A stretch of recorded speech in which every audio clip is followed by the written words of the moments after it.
السلام ورحمۃ اللہ وبرکاتہ۔ محترم بھائی نے لکھا جی ایک سوال ہے، کیا دوسری شادی کے لیے پہلی بیوی کی اجازت یعنی مرضی ضروری ہے؟ نہیں بھائی، کوئی ضروری نہیں ہے۔ جس بندے کے پاس وسائل موجود ہے، جس بندے کے پاس وسائل ہر طرح کے موجود ہیں، جسمانی قوت بھی موجود ہے، مال بھی موجود ہے،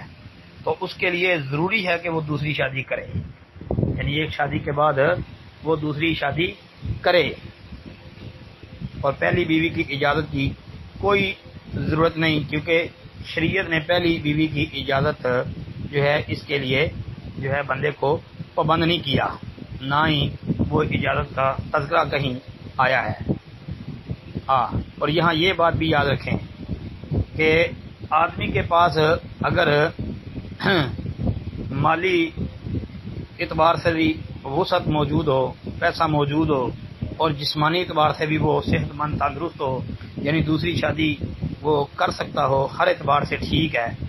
تو پھر اگر پہلی بیوی جو ہے وہ رکاوٹ بنتی ہے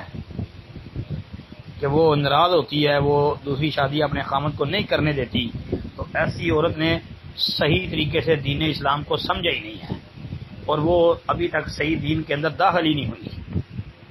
السلام علیکم ورحمۃ اللہ وبرکاتہ۔